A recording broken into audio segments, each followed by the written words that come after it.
আপনি কি মোটা হচ্ছেন শুধু বেশি খাওয়ার কারণে? নাকি আপনার হরমোন চুপচাপ সবকিছু নিয়ন্ত্রণ করছে? একদিকে আছে পুরনো এক তত্ত্ব, ক্যালোরি ইন, ক্যালোরি আউট। অন্যদিকে অনেকেই বলছে, না, আসল সমস্যা হরমোনের ভারসাম্যে। তাহলে সত্যটা কি? জনপ্রবাহের আজকের পর্বে আমরা জানবো আপনার ওজন বাড়ার পেছনের আসল কালপ্রিটকে, ক্যালোরি নাকি হরমোন। তো চলুন শুরু করা যাক। প্রথমেই আসি ক্যালোরির কথায়। থার্মোডিনামিক্সের নিয়ম অনুযায়ী আপনার শরীরে যদি খরচের চেয়ে বেশি শক্তি গ্রহণ করে, তবে সেই বাড়তি শক্তি চর্বি হিসেবে জমা হয়। এটা সত্য কথা। কিন্তু সমস্যা হলো সব ক্যালোরি সমান নয়। একবার নিজেই চিন্তা করুন, ১০০ ক্যালোরি চিনি আর ১০০ ক্যালোরি ব্রকোলি আপনার শরীরে কি একই প্রভাব ফেলবে? উত্তরটা হলো একদমই না। এখানেই প্রবেশ করে আসল খেলোয়াড়, হরমোন। আমাদের শরীরে প্রধানত তিনটি হরমোন রয়েছে। এক, ইনসুলিন, ফ্যাট স্টোরেজ হরমোন। এটি সবচেয়ে গুরুত্বপূর্ণ।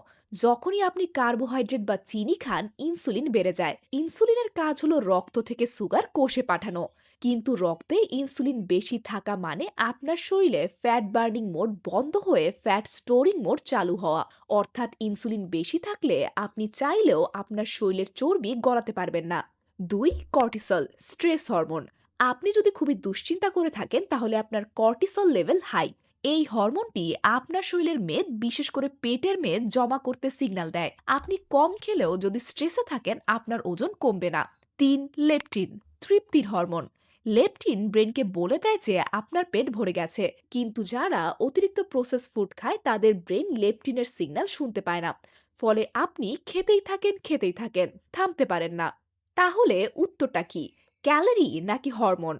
আসল সত্য হলো, ওজন নির্ভর করে ক্যালোরির পরিমাপের ওপর, আর হরমোন নির্ধারণ করে সেই ক্যালোরি শরীরের কোথায় জমা হবে আর কতটা খরচ হবে। ওজন বাড়া বা কমা শেষ পর্যন্ত এনার্জির ব্যালেন্সের ওপর নির্ভরশীল। কিন্তু হরমোন নিয়ন্ত্রণ করে আপনি কতটা ক্ষুধার্ত হবেন, কতটা খেতে ইচ্ছে করবে, আর শরীর কতটা শক্তি খরচ করবে। মানে হরমোন ক্যালোরিকে প্রভাবিত করে, কিন্তু ক্যালোরি ছাড়া ওজন বাড়া সম্ভব না। এর মানে হলো ক্যালোরি ভার্সেস হরমোন না, বরং ক্যালোরি প্লাস হরমোন একসাথে কাজ করে।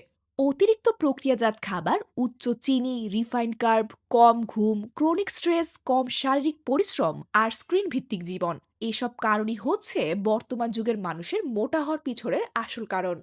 ঘুম কম হলে ঘ্রেলিন হরমোন বাড়ে, লেপটিন কমে যায়। স্ট্রেস হলে কর্টিসল বাড়ে, যা ক্ষুধা বাড়াতে পারে। ফলে মানুষ বেশি খায় আর ধীরে ধীরে ক্যালোরি সারপ্লাস তৈরি হয়। শুধু কম খাও তা বললে কাজ হয় না। আবার শুধু হরমোন ঠিক করো তা বললেও হবে না। আপনার মতে আপনার ওজন বাড়ার পেছনে কোনটা সবথেকে বেশি কাজ করেছে? খাবার, ঘুম নাকি স্ট্রেস? কমেন্টে লিখুন।